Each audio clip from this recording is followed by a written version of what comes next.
Storybox Audio.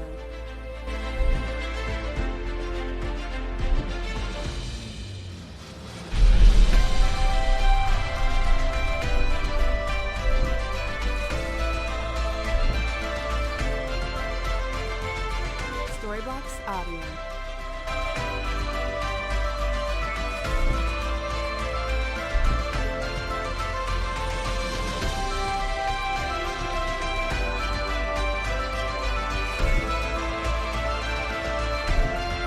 Storybox Audio.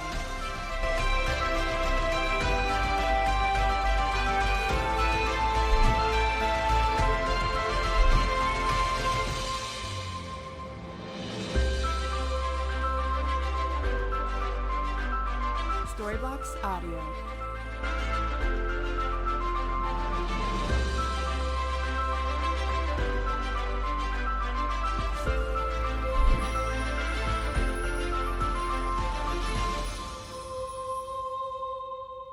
Storybox Audio.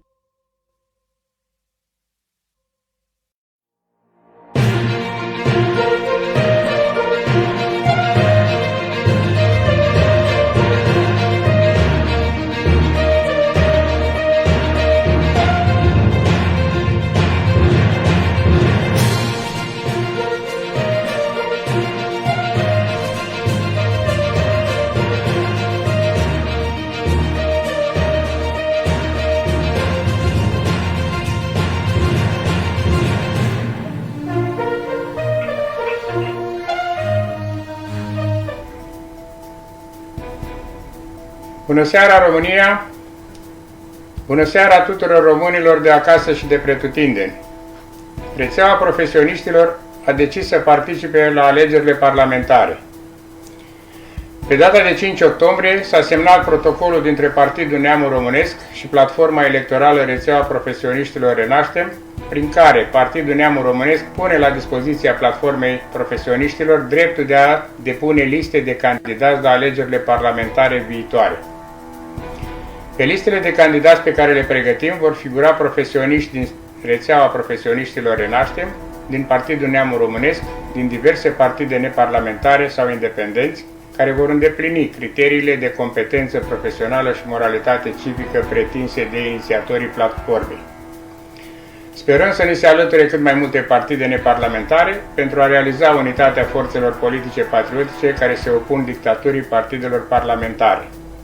Este singura cale democratică prin care putem aduce în Parlament emisari autentici ai poporului român. Să ne unim forțele ca să facem cunoscută electoratului apariția acestei oferte electorale, a acestei forțe politice a românilor competenți și sensibili la interesele neamului românesc. Dumnezeu să ne ajute! Românii au de ce ieși la vot. Au cu cine vota. Și au pe cine vota. Înscrierile pe listele noastre se fac online, trimițând un CV personal la următoarele adrese de mail.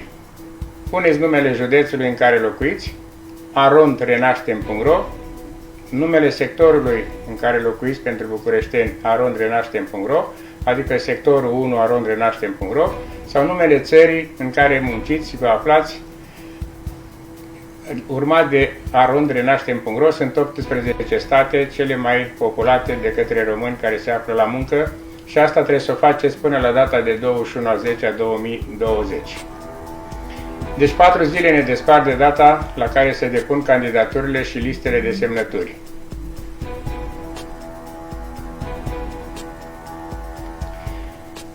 Candidații va trebui să solicite documentele pentru înscrierea pe liste în vederea selecției. Veți primi pe mail, aceste documente pe care le veți completa. Între timp noi facem această selecție și un control al candidaturii dumneavoastră și al CV-ului dumneavoastră. Grupul de inițiativă format al acestei rețele a profesioniștilor este format din profesor Florian Colceac, antrenorul de genii, cunoscut ca antrenorul de genii, domn profesor Ioan Coja, profesor și scriitor, inventator Iulian Horneț, inginer Justin Octavian Baltă, inginer Ioan Hosu, desigur amândoi sunt și inventatori, profesor Alexandru Stănilă, și inventator, conferențiar și inventator, avocat Diana Iovanovici Șoșoacă, știți ce acțiuni are permanent, în fiecare zi aproape, profesor Mircea Vintilescu, scriitor Alexandru Mironov, doctor Radu Dop, profesor Camelia Petrescu, jurnalist, scriitor Miron Monega și mulți alții. România afirmă: ne-am săturat de clasa politică instalată la guvernare de-a lungul celor 30 de ani de eșecuri repetate. Conform sondajelor, mai mult de 90% dintre dumneavoastră nu mai aveți încredere în partidele parlamentare, în politicienii pe care aceste partide îi promovează în funcțiile de guvernare, în exercitarea puterii legislative, executive și judecătorești, pe care ei o practică de-a valma, fără separarea acestora. Acești politicieni au dus țara în pragul unui dezastru istoric, de care România n-a mai avut parte niciodată în istoria sa. Iar după informațiile noastre, guvernanții ne pregătesc legi și măsuri care vor duce la pierderea totală a suveranității naționale, la pierderea totală a controlului românesc asupra economiei, asupra resurselor naturale, asupra învățământului și a instituțiilor culturale. De ce opoziția noastră a românilor a fost și este atât de slabă, fără efecte practice în desfășurarea evenimentelor majore? Răspunsul este simplu și extrem de dureros: pentru că am fost trădați. Trădătorii care au organizat lovitura de stat din decembrie 1989 s-au instalat la guvernarea României, au inventat o fațadă democratică pentru viața politică, au decretat pluralismul politic, dar în realitate din 1990 și până astăzi, România este guvernată de același partid, partidul de trădători, care s-a fragmentat în partide politice care se rotează la guvernare, mimând alternarea democratică la putere. În spatele lor este același grup de persoane, aceleași interese străine de destinul la care avem dreptul ca națiune liberă. În realitate, în momentul de față, oricare dintre partidele parlamentare ar ajunge la guvernare, nu este nicio deosebire între ele, au și vor avea aceeași poziție de trădători în chestiuni esențiale: renunțarea la suveranitatea națională, sabotarea economiei românești, a întreprinzătorilor români, atacul la identitatea națională, într-un cuvânt, ignorarea intereselor naționale ale românilor. Există mari interese ale unor puteri internaționale ca România să nu-și fructifice potențialul material și uman de care dispune.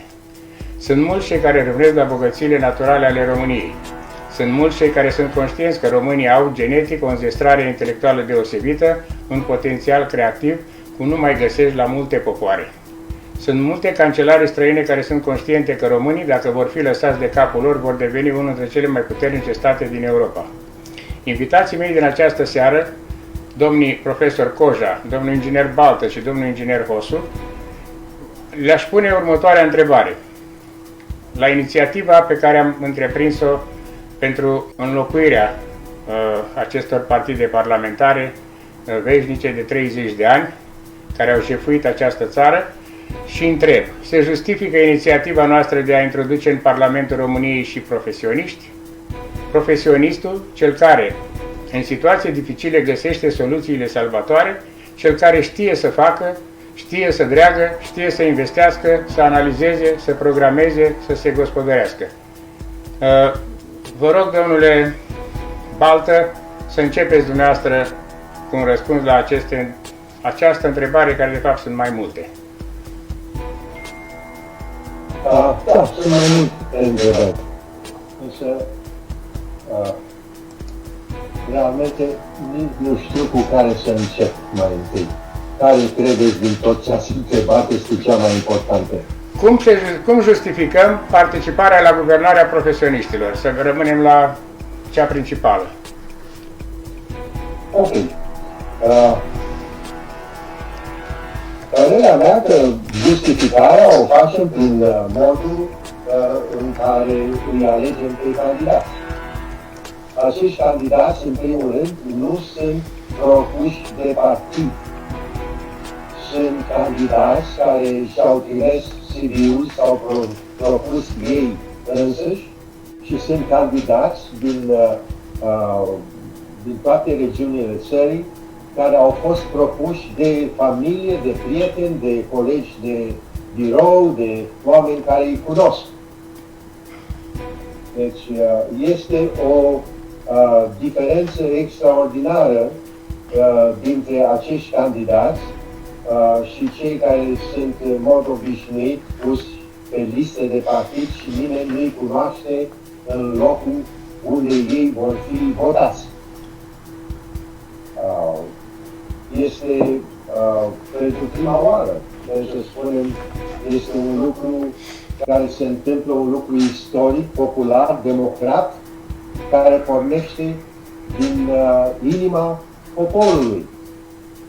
Și anume să alegi pe cineva care îl cunoști, este cu totul altfel decât să alegi un necunoscut care nu este sub nicio formă dispus să te reprezinte până la urmă după ce ai dat votul. Pentru că nu cunoaște nimic din locurile în care tu trăiești și problemele care tu le ai. Există o noțiune democratică ca reprezentanții să reprezinte pe cei care îl votează. Pentru că nu îi se dă votul ca să-și facă de cap, ci îi dă votul, populația votează ca acel reprezentant să-i se intereseze de problemele lor majore. Acest lucru a lipsit. Avem o serie întreagă de școli fără să aibă un loc sănătos unde copiii să folosească o baie, să se spele pe mână, în sfârșit, aceste lucruri lipsesc la foarte multe școli din mediul rural. Eu am călătorit peste tot. Acest lucru nu l-am văzut în țările care sunt în Europa civilizate. Numai într-o țară necivilizată se mai poate avea un WC în curte în care primeți copilul iarna din clasă la WC afară în curte. Sunt orașe și sate care nu au în niciun caz acces la un drum asfaltat. Sunt noroaie până peste cap sau, dacă există asfalt pe care eu l-am văzut clar, mergând prin țară cu mașina mea.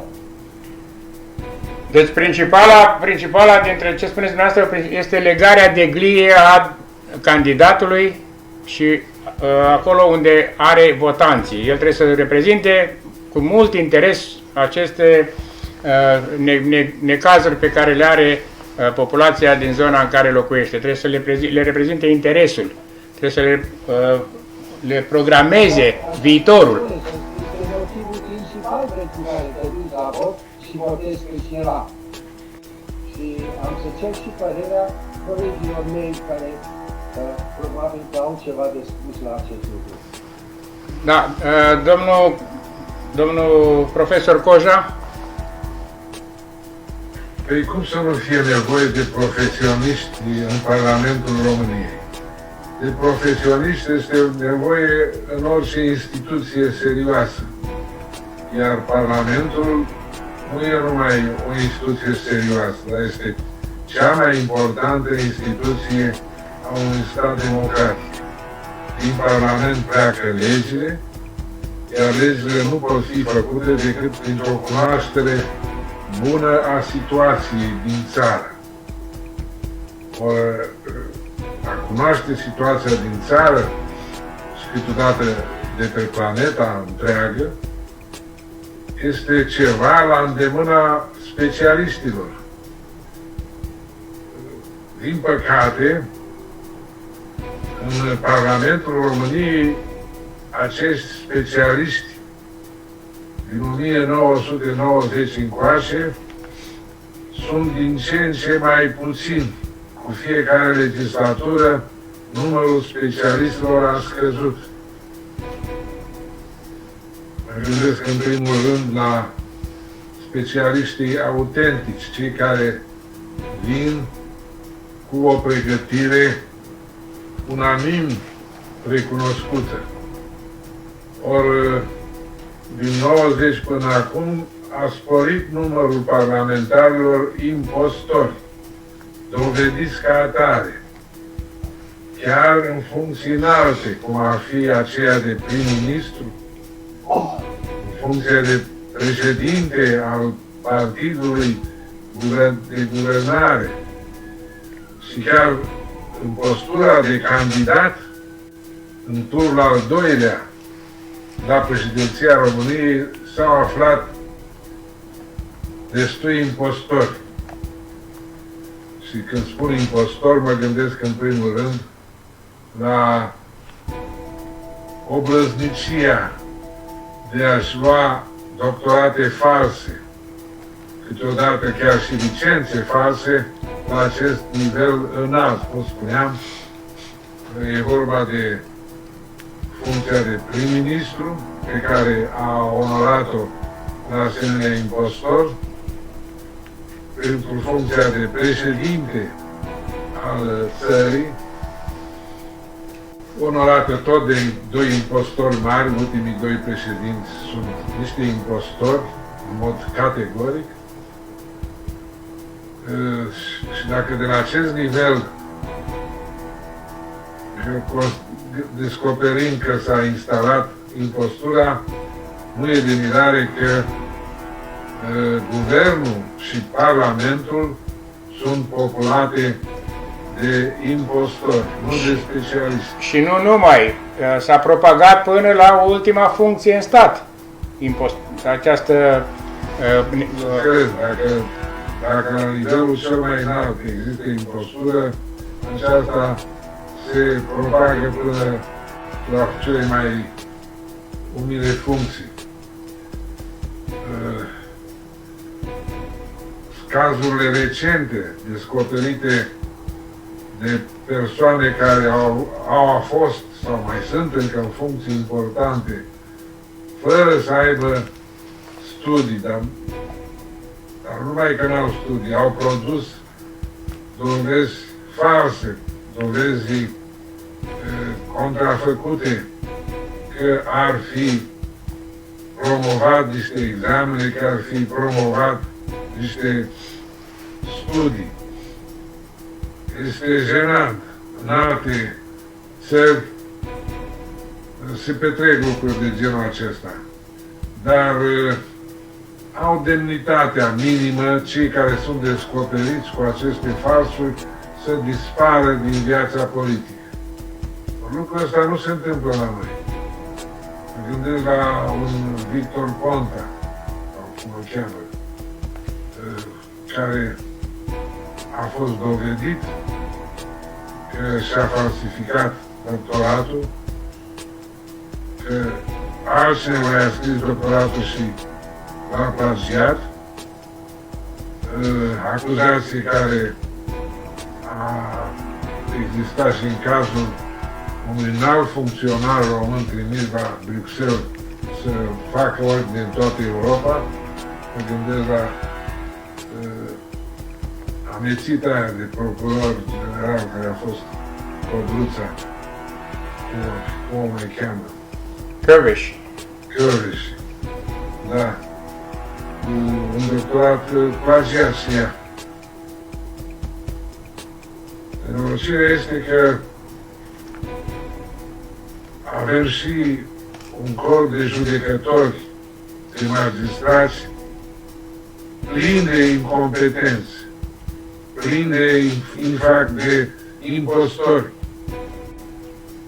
și mai ales de oameni fără simțul datoriei, fără pic de simț al moralității, care judecă și dau sentințe câteodată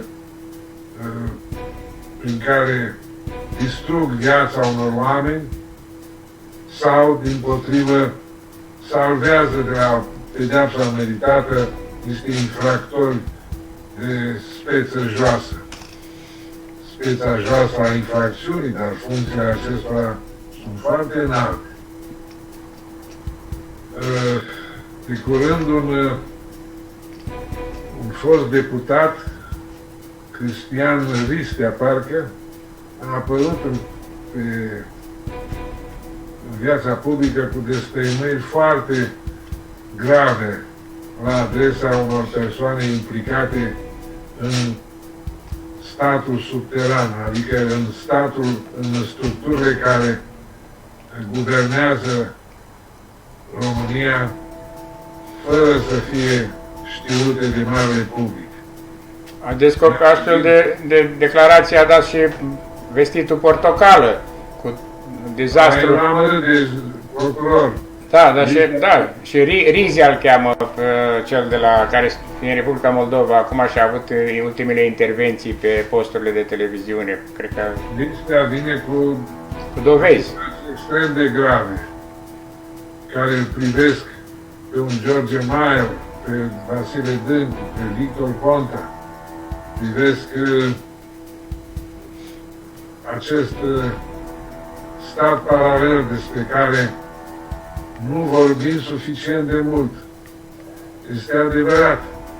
În toate țările care practică democrația, există niște structuri secrete, discrete cel puțin, care asigură continuitatea unei guvernări transpartinice. Însă și America are asemenea structuri. Dacă ne gândim la rolul pe care îl joacă în Statele Unite CFR-ul, Consiliul acela pentru Afaceri Externe, care este mai important decât Senatul American. Și e normal să fie așa, pentru că democrația, prin alternarea la putere a partidelor, nu asigură continuitatea guvernării unui stat. Ori existența acestor structuri e benefică de cele mai multe ori. Nu însă și la noi, unde aceste structuri există și nu le cunoaștem. Nu știm cine face parte din nivelul ăsta de guvernare. Când aflăm că un Coldea, repetent ca student, a decis cine să fie președintele României în 2014, ne apucă groaza. Cum au ajuns în 2014 să candideze la președinția României în turul 2, prin manevre oculte, doi impostori, Iohannis și Ponta.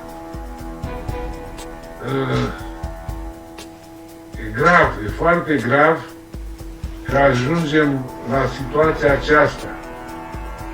Să alegem între doi inși care mai degrabă trebuiau să dea subsemnatul la procuratură, să răspundă în justiție la unor întrebări la care nu puteau da un răspuns corect și care să-i scutească de răspundere grave. Iohannis pentru încălcări repetate ale legilor, Ponta de asemenea, un infractor de fapt. Situația aceasta s-a ajuns la această situație pentru că există acest stat paralel care și-a bătut joc de țară. Există în momentul de față semne că ar fi pe cale de dispariție această structură malefică. Aș vedea niște semne, însăși publicitatea care se face în lista ar fi un semn că la conducerea SRI-ului, a serviciilor secrete, au ajuns și oameni cu simțul răspunderii. Să dea Dumnezeu să se întâmple așa. Așa ar fi și normal că la aceste servicii să ajungă în conducerea lor oameni legați de interesele naționale. Eu am încredere că oricare ar fi situația în momentul de față, în cele din urmă, adevărații patrioți care există în aceste structuri vor putea pune mâna pe putere și în SRI, și în SIE, și în alte structuri care, așa zise, de forță, care hotărăsc, de fapt, mersul politicii românești. În momentul de față, însă, felul cum își bate joc de țară Iohannis dovedește că el vizează încă pe sprijinul forțelor oculte, forțelor secrete care guvernează în orice stat. Și nu am nicio dovadă că aceste servicii și-au luat mâna de pe Iohannis. Iohannis face în continuare prostii, e la fel de sigur de atașamentul pe care l-au la politica sa aceste structuri de putere, structuri discrete, secrete chiar. Situația e foarte gravă, de aceea este de felicitat persoanele care au decis în ultima clipă, sper să nu fie prea târziu, au decis să ia taurul de coane și să vină în fața poporului român, a electoratului, să spună destul cu impostura, destul cu nepricepuții, destul cu adevărații penali care nu lipsesc din niciun partid parlamentar, din niciun grup parlamentar. Zic felicitări acestor persoane în frunte cu domnul Iulian Corneț, care au ieșit în fața poporului, a neamului românești, a spus: noi specialiștii nu mai răbdăm să fim conduși de niște nei ca nimeni, nu mai nepricepuți și impostori, dar și rău intenționați. Da, mulțumesc mult, domnule profesor, și pentru aprecieri. În concluzie, cred că s-a procedat în acești 30 de ani la eliminarea specialiștilor de la guvernare, sau partidele parlamentare n-au mai produs specialiști și au rămas într-un gol imens și atunci s-au comportat cum s-au priceput, au vândut ce au putut, au cheltuit și au jefuit cum au știut ei mai bine și a ajuns România adusă în această stare. Ce am auzit în urmă cu o zi, două, că doctorul Cercel și cu doctorul Rafira, considerând că și-au făcut treaba în această pandemie și vor să vină în Parlament alături de PSD. Este așa o paranteză și îl rog în continuare pe domnul Hosu să... Dați-mi voie o mică intervenție. Vă rog. Faptul că acești medici vor să facă politică în Senatul României dovedește că nu prea sunt profesioniști. Și abandonează profesia 4 zile pe săptămână ca să meargă în Parlament, unde ce vor face? Își vor pierde timp. Da, exact. Sunt că oamenii aceștia, scuturați bine de colegii lor medici, nu rezistă la un examen al competenței. Da. Mă tem că sunt, într-o oarecare măsură, niște impostori care s-ar simți bine în Parlament și nu la căpătâiul bolnav. Da, acum unul dintre ei chiar cred că vrea să se ascundă, pentru că are în rest proiect, spun, multe dosare, mulți bani manipulați și mai ales în această pandemie care s-au confirmat peste 7 miliarde de bani cheltuiți, când România în această perioadă putea să fie salvată doar cu maxim 300 de milioane de euro, folosindu-și propriile ei medicamente, propriile ei produs, să zic așa, acel L-oil de VB. Domnul Hosu, aveți următoarea intervenție. Da, de fapt eu nu știu unde să încep, pentru că s-au spus atâtea de către domnul Baltă și de domnul profesor Coza, încât de fapt nu știu unde să încep. Dar care este rolul nostru în Parlament? De ce profesioniștii trebuie să ajungă în Parlament? Da, deci asta este, dar aș vrea să ating și alte puncte De exemplu, dumneavoastră chiar ați vorbit de doctorul Cercel. Dacă ne aducem bine aminte, nu foarte de mult, cred eu că a fost cândva, în anul trecut, a fost un scandal destul de mare cu domnul doctor Cercel, care la locul de muncă dumnealui făcea propagandă pentru PSD, dând bolnavilor farfurii și alte lucruri care cu emblema PSD-ului, ceea ce nu se face, este de neauzit. Dar haideți să vorbim acum despre necesitatea profesioniștilor în Parlament.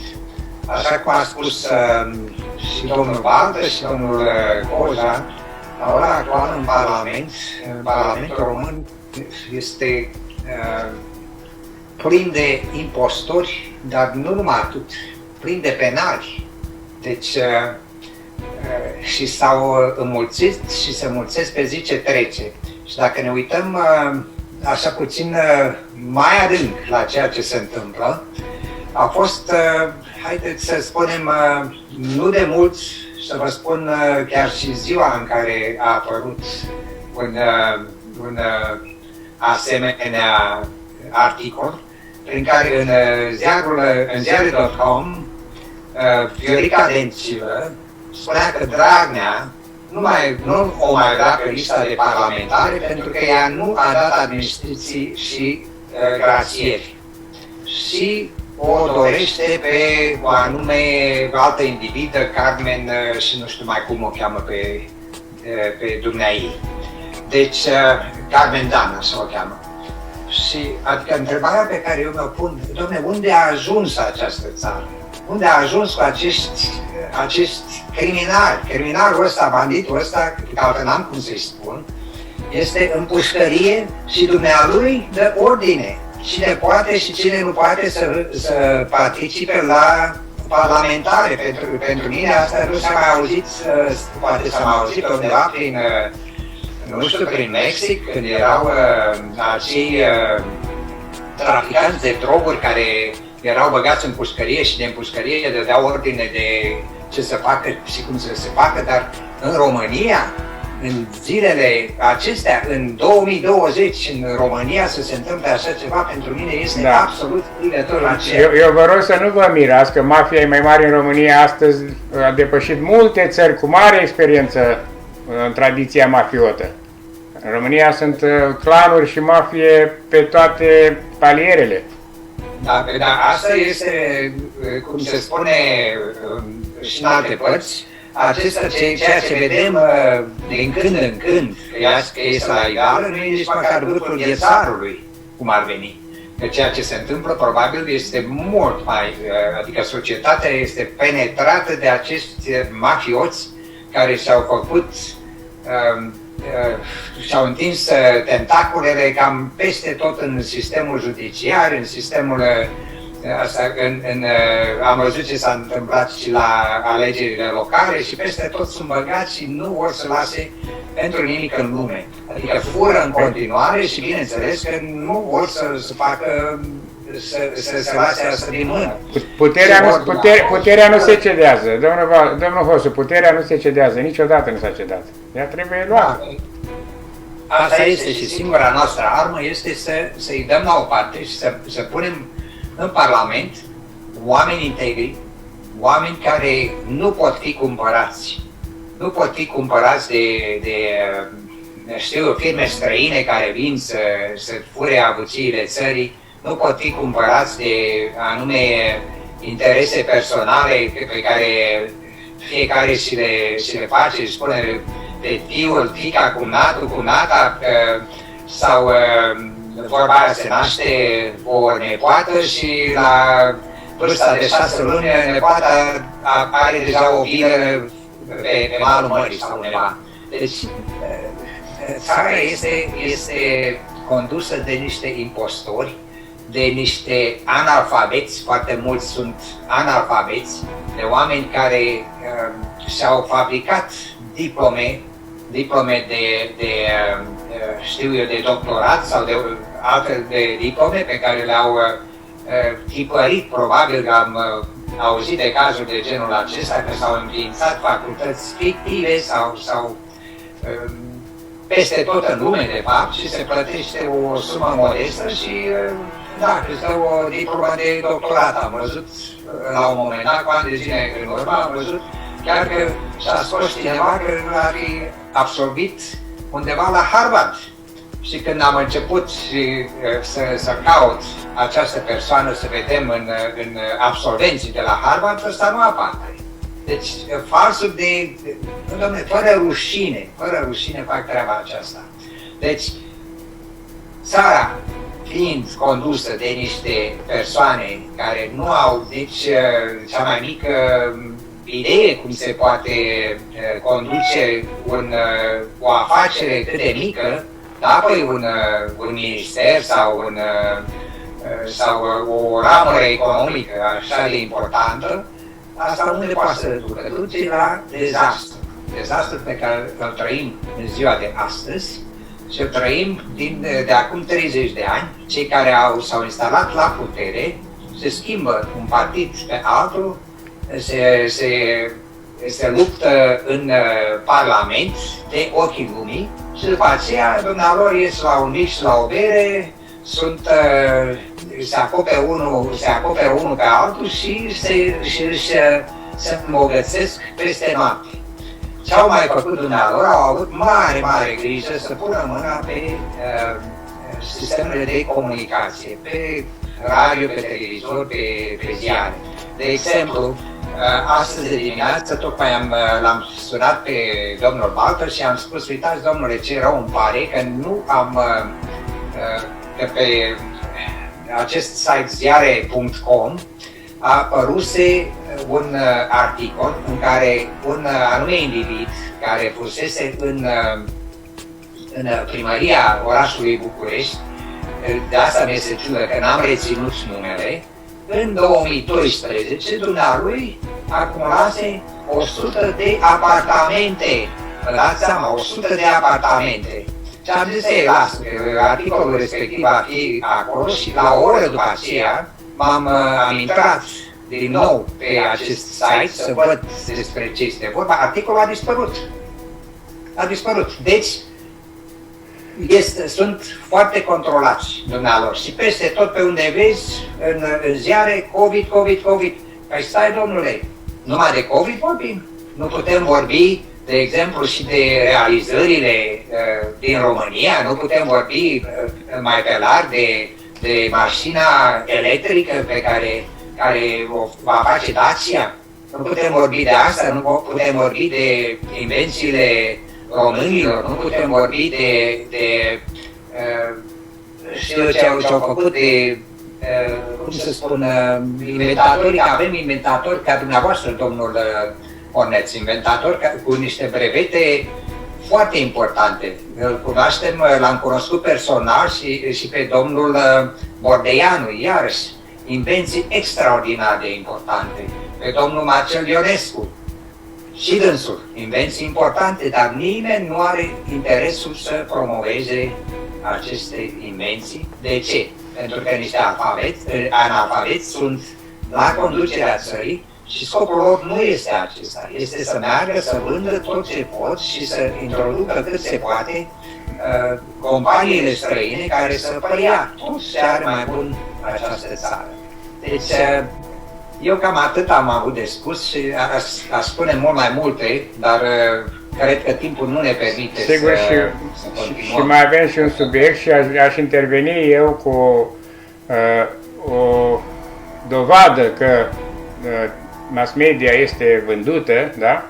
Pentru că unul din grupul nostru de inițiativă, domn profesor Colceag, a făcut furori alauteri la televiziunea, la ProTV, unde nimeni nu se aștepta la asta. ProTV în șoc, vă citesc din presă. Au crezut că le face jocul de pandemia. Antrenorul de genii a aruncat ProTV-ul în aer, iată bomba dată de Florin Colceag în direct. Noi nu trăim o pandemie, noi trăim o psihoză. Cifrele sunt false, iar autoritățile statului care le furnizează mint. Nouă ni s-a creat o psihoză, nu o pandemie. psihoză este creată de aceleași încercări de a ne scoate din mediul real, de a ne arunca undeva în mediul virtual. Este o psihoză la nivel mondial. Nu toată lumea minte, însă există un sindrom, sindromul Stockholm, în care oamenii s-au prins în joc, iar ei se joacă de ceva în continuare. Un moment penibil care a adus aminte de o altă performanță jurnalistică a unor ziariști. Deci ce s-a întâmplat? Domn profesor Colceag a fost permanent întrerupt, dar nu s-a lăsat și a dus ideea până la capăt. Ieri, de exemplu, un alt mare inventator român, un alt mare specialist în nutriție, care se apropie de 100 de ani, domnul dr. Bojor, pe un alt post de televiziune, când îndemna lumea să o folosească produse naturiste, când a ajuns la uleiurile esențiale, i-a tăiat microfonul, crezând că vorbește de uleiurile esențiale care le are România. Și a fost oprit, imediat s-a oprit emisiunea. Deci ei n-au voie să vorbească despre remedii naturiste autohtone.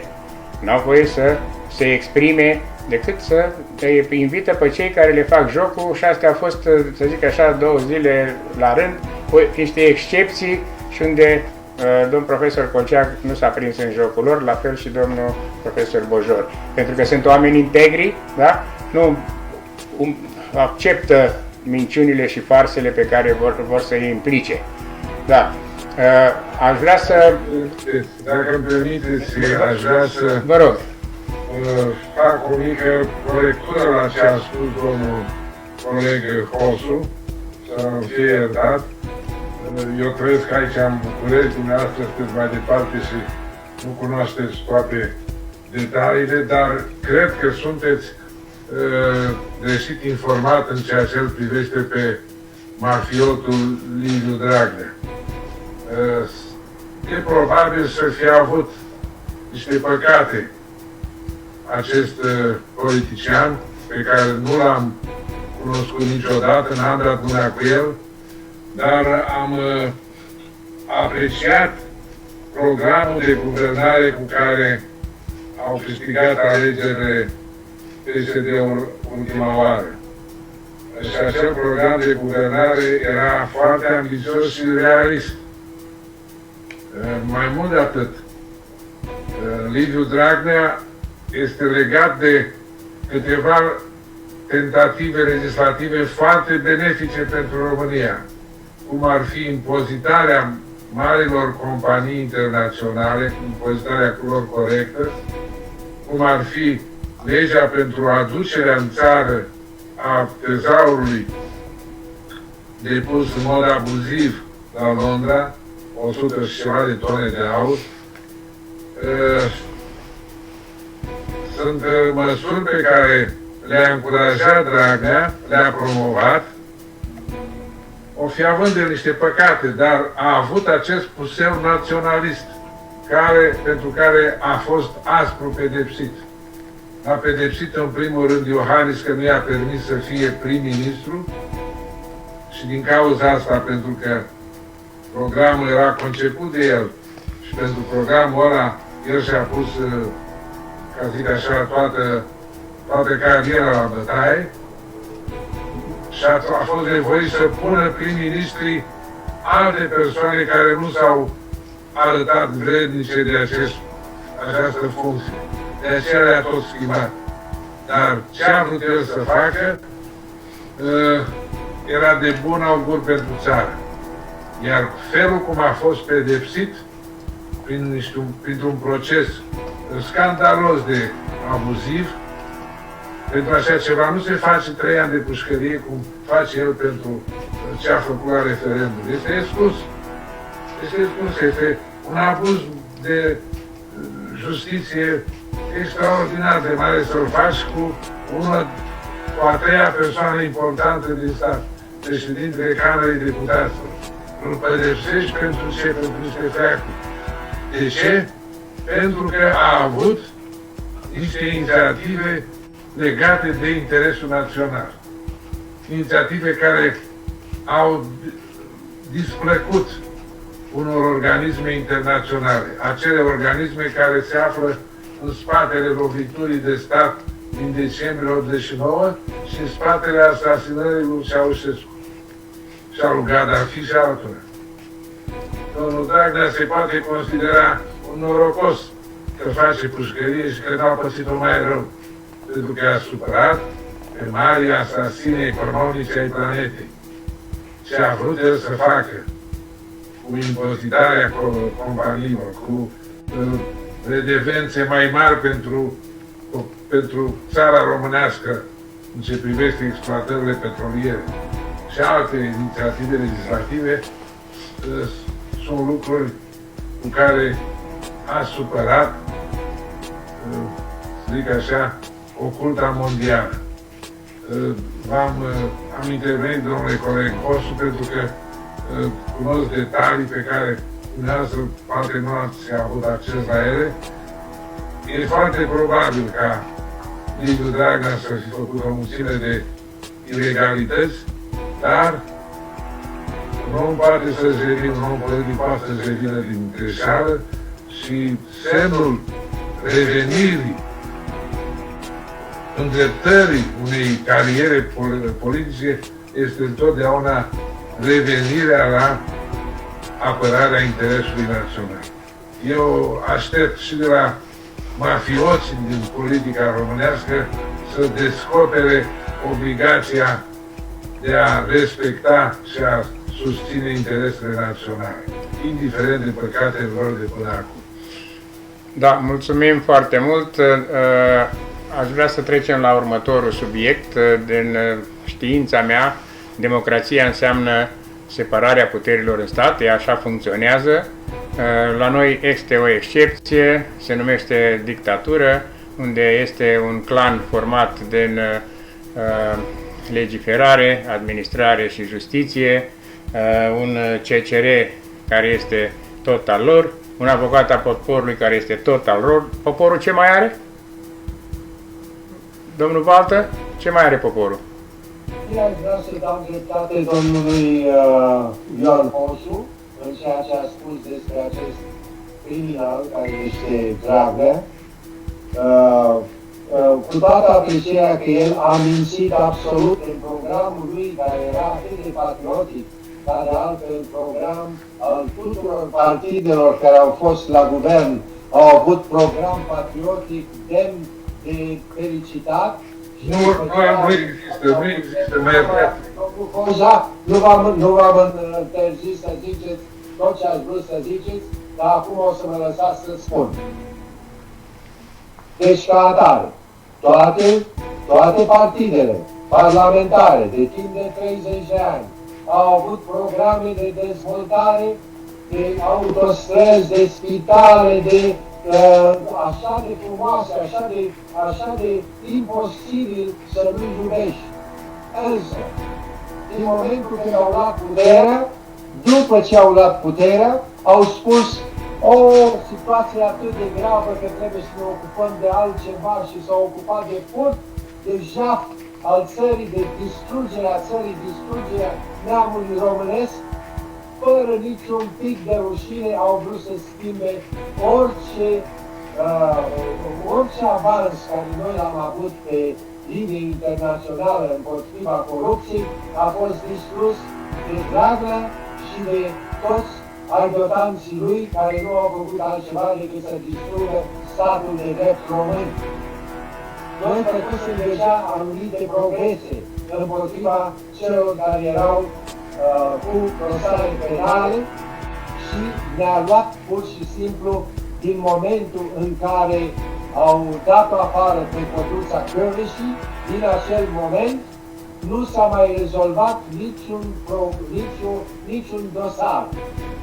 De altfel, au schimbat codul penal, au schimbat puterea asta care în toate țările există o cooperație între serviciile de securitate, de informații și de guvernamentale, în care toate participă și au dreptul să aducă dovezi în fața instanței. A tăiat aceste dovezi, cum să vă spun, ca să tai dreptul de a aduce dovadă și să spui o asemenea stupiditate că un film, o filmare a unui infractor trebuie să nu fie admisă ca dovadă în instanță, este mai mult decât orice altă crimă care poți să o faci și să spui infractorilor, de acum nu vă mai feriți. Care era cea mai sigură dovadă, mai sigură decât cea cu martor, era cea, o filmare instantaneu, surprinderea lor în fapt și așa mai departe. Da, aici sunt foarte mari greșeli, dar v-am spus, la noi nu funcționează, indiferent cine a fost la guvernare și a făcut legi după cum i-a tăiat capul și după cum a avut nevoie.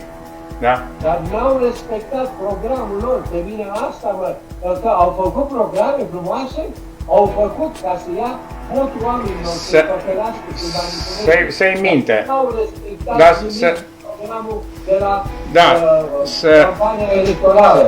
Au fost vinșinoși, din prima zi când s-au dus la guvern, au programat cât trebuie să împrumute respirarea oamenilor. Da, cum facem separarea puterilor în stat, domnul Baltă? Există o soluție simplă. În Constituție trebuie această reglementare adoptată a balanței acestor balanțe și, cum se spune, audiere a acestor puteri.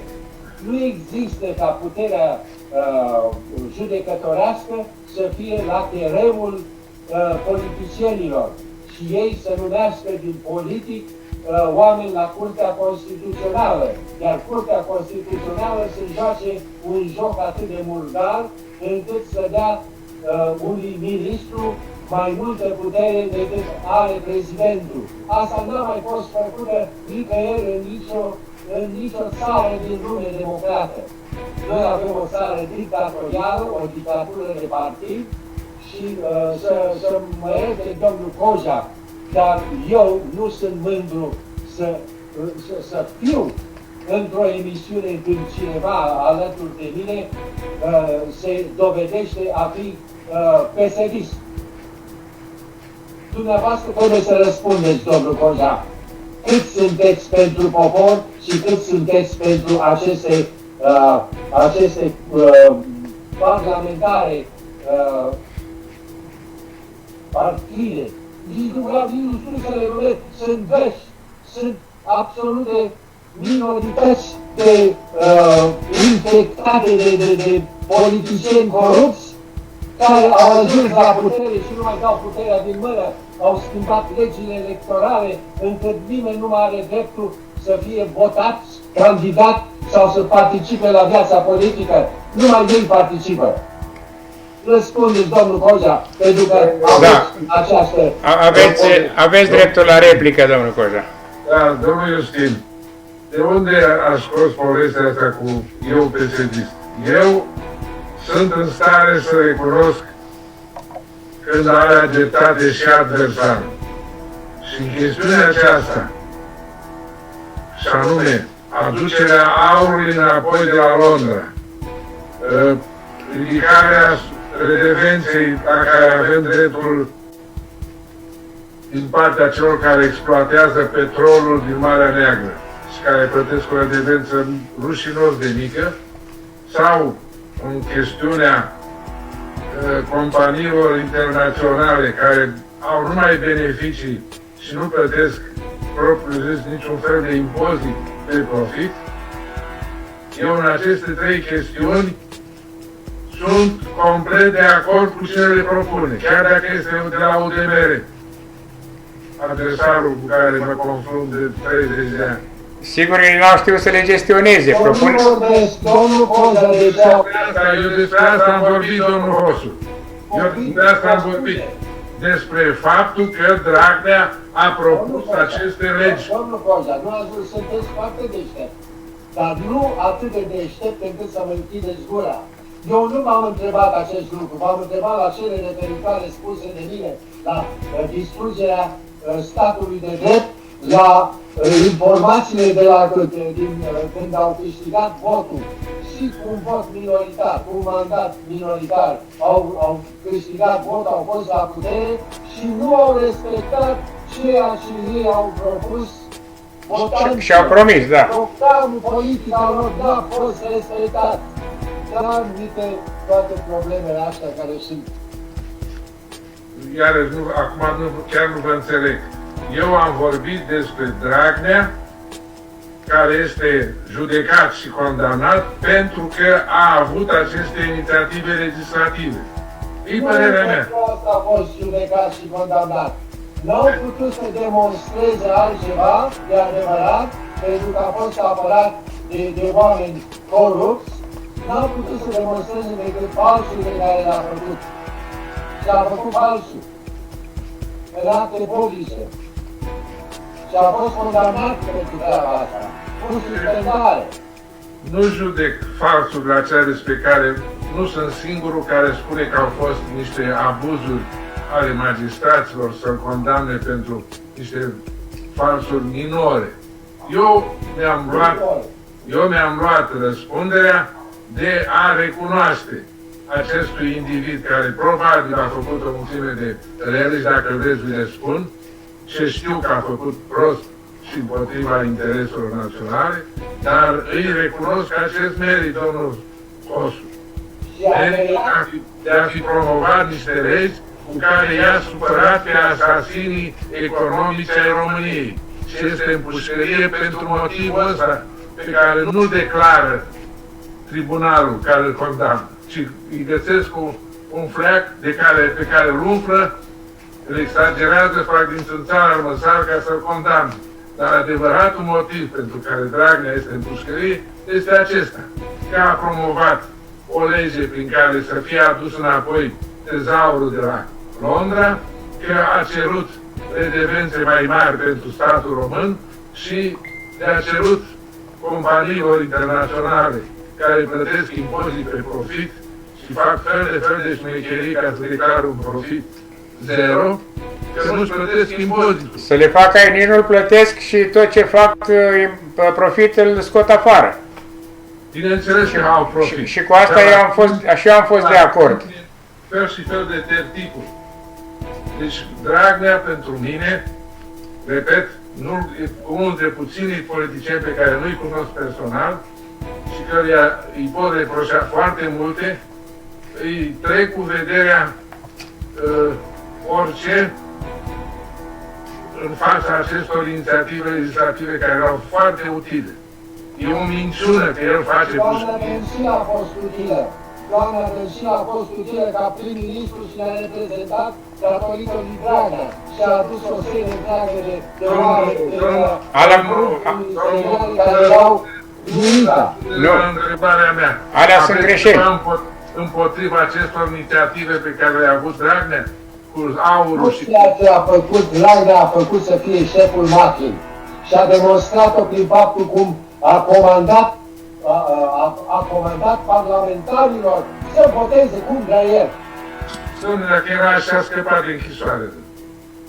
Dacă lucrau la comandă, nu vă dați seama că a fost lăsat fără apărare și partidul lui l-a părăsit pentru că au primit comanda asta, să lasă din brațe. Dar nu știm noi adevărul și haideți să încheiem această discuție. Putem să o facem în particular, să ne lămurim despre ele și cu asta să trecem la următorul subiect. Domnul Iulian, dar există democrație și în interiorul grupului nostru. Există, pe de-aia discutăm, dar nu trebuie să ocupăm toată emisiunea pe acest subiect, care nu face nici parte din program.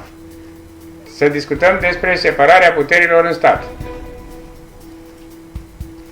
Separarea puterilor în stat depinde de calitatea magistraților. Într-adevăr, candidații noștri nu pot fi triați de cineva care îl face pe Dragnea erou.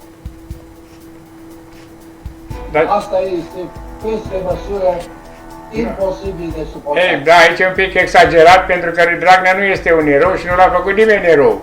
Sunt 3 inițiative legislative care făceau parte din recuperarea bogățiilor țării care mai funcționează acum pentru România sau sunt ale României și sunt la Londra. Aici este un pic... Cred că grupul nostru, dacă intră în Parlament, va relua aceste idei legislative ale lui Dragnea, care nu sunt ale lui. Așa ceva se gândește orice român normal. Să aducă înapoi aurul, să-i impoziteze pe mari profitori din economia românească, toți străini, și care nu plătesc nicio obligație față de statul român, practic. Ne exploatează ca pe proști. Ba, i-a și ajutat statul român, vă spuneam într-o emisiune anterioară, le-a acordat într-un an pentru mărirea salariilor salariaților lor, da? Că erau și români, erau și străini, dar le-a acordat peste 600 de milioane de euro într-un an și au avut posibilitatea să le mărească salariile pe banii noștri și să ne fure nouă salariații, pentru că noi nu aveam posibilitatea să le dublăm salariile cum au făcut-o aceste firme străine pe banii din impozitele noastre. Aici este o mare greșeală, a făcut-o guvernul Cioloș, da? În 2016, știm precis, noi alimentam și ei alimentau multinaționalele care nu plăteau nimic aproape la statul român în afară de acel impozit pe salarii. Da? Cam așa se lucrează și noi ne împrumutăm, ei ne suc, mulg și pleacă cu banii în paradisurile fiscale. Aici este o mare problemă pe care trebuie să o rezolvăm cu cea mai mare urgență. Dar... Aș dori să intervin, da, vă rog. Să comentez ceva la ce a spus domnul Baltă și la domnul Coza.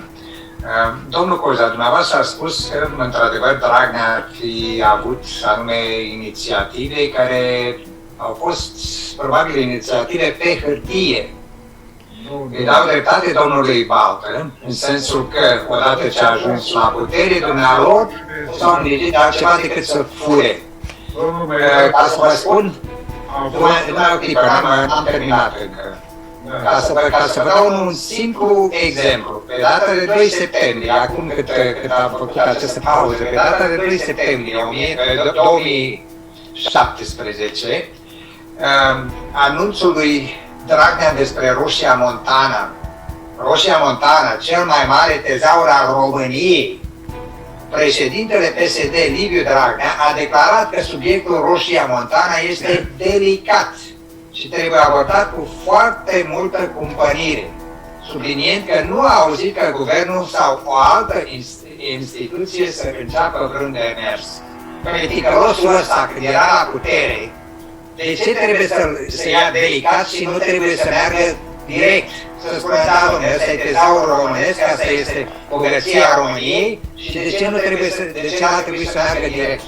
Acest ticălos care acum este băgat în pușcărie, într-adevăr, i-au găsit o găinărie ce a făcut și de asta l-au băgat în pușcărie, dar n-au descoperit încă banii pe care i-a scos în afara țării și ceea ce avea dumnealui în afara țării. Asta n-a descoperit. Și asta nu este, și noi suntem aici și vrem să intrăm în Parlament pentru că căutăm oameni integri, oameni pe care n-are nimeni să se lege de ei și să spună, domnule, ai făcut sau ai început cu mituieri, cu furturi și treburi de genul acesta. Deci Dragnea nu este unul dintre acești oameni. Dacă a pus pe hârtie vreo 2-3 inițiative ca să fie ales, așa este, dar asta nu înseamnă nimic.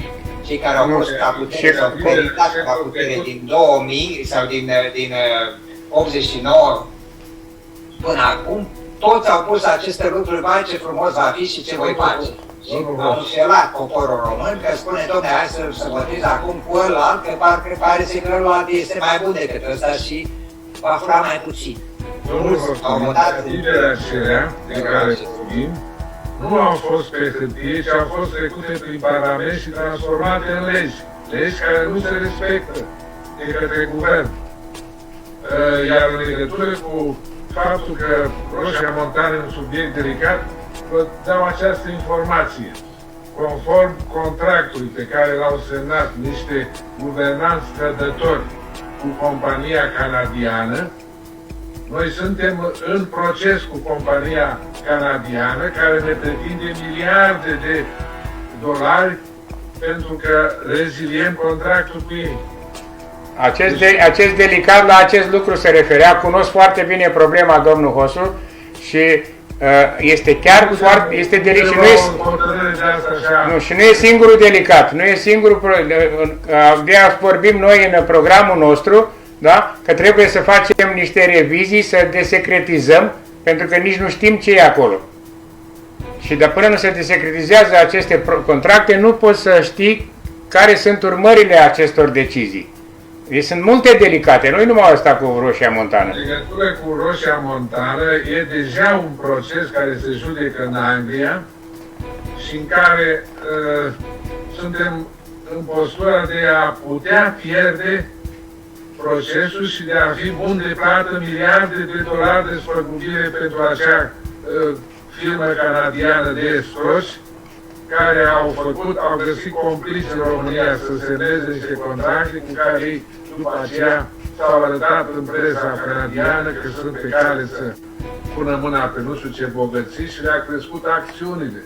Deci o șmecherie care s-a făcut împotriva noastră, guvernanții noștri din neștiință sau din totală știință, au semnat contracte. Cum? Eu nu pot să accept asta știind care sunt bogățiile. Asta, eu nu pot să accept că ai făcut din neștiință, sărăcuțul de el atât, de ce este în guvern? Da, a făcut-o din ticăloșie. A știut și cu bună știință a acceptat să trădeze. Din trădare a făcut. Puteți să spuneți care e partidul care a făcut aceste... Dar nu-i vorba de partid, de persoane. Partidul a fost totdeauna condus de președintele partidului. Nu era președinte Dragnea niciun caz. Dar cine era? Sunt în urmă, a făcut câțiva 12 ani, 10 ani înainte de 2017, cred, în 2006, în 2000, nu, mai înainte. sau mai înainte, da. Adică, dacă cunoaștem istoria bine și cine a semnat, așa cum l-am descoperit pe Năstase, că a semnat cu gazele, a semnat cu pădurea, cu nu știu ce, trebuie să-i descoperim pe toți.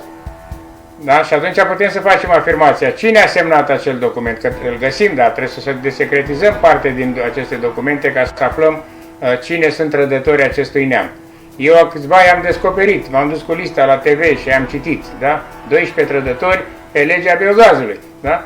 Am avut noroc a fost că am reușit să o opresc, da? Că plăteam 5,7 miliarde de euro pe 15 ani fără să producem nimic, să luăm niște fiare vechi.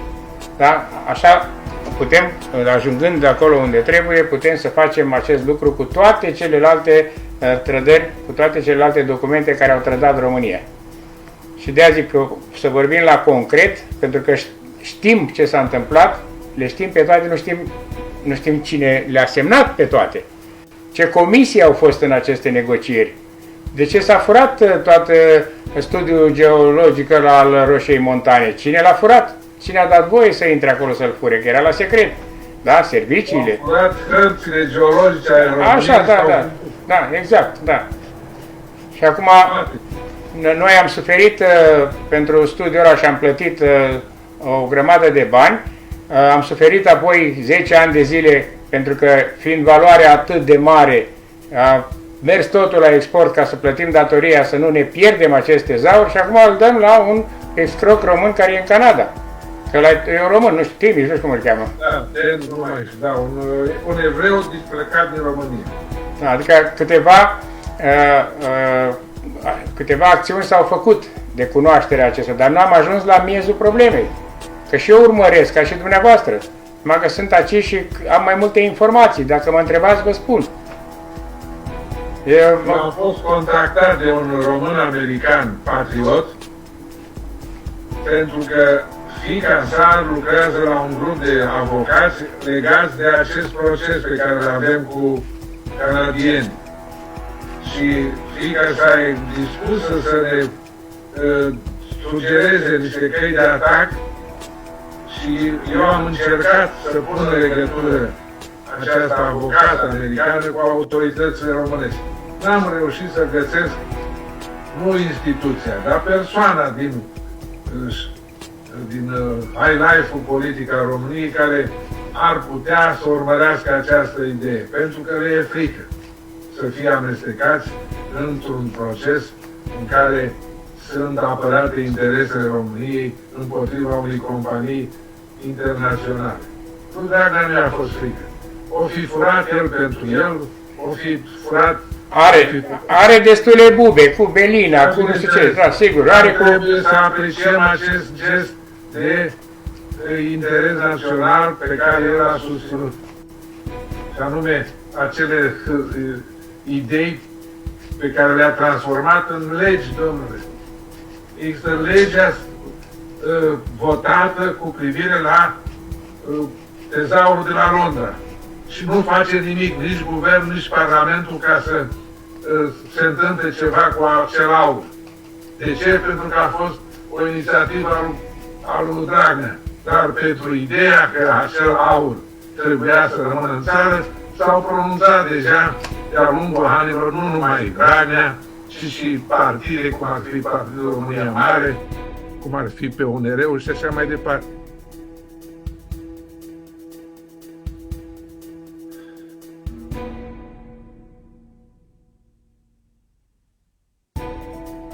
Dăm drumul.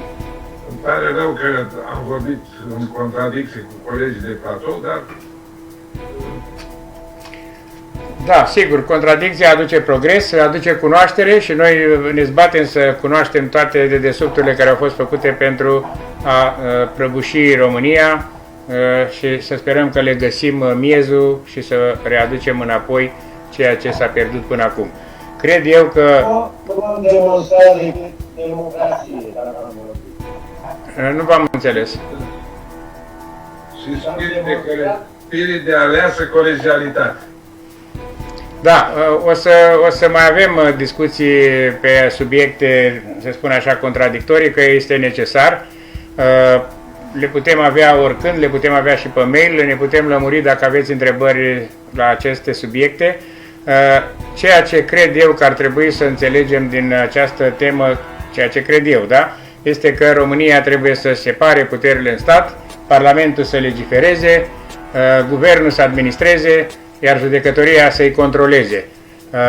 De asemenea, România are nevoie de o puternică a patra putere în stat, mass media, care trebuie să se întrețină nu din banii publici, sau din banii publici dacă îi dau eu, cetățeanul, pentru că îmi dă informații corecte, pentru că îmi dă o reclamă corectă, da? Nu stau pe sume foarte mari de bani plătite tot din banii noștri dați ca să tacă sau să ne vândă.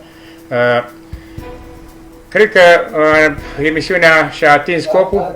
Dacă îmi dați voi, vreau să spun despre a patra putere.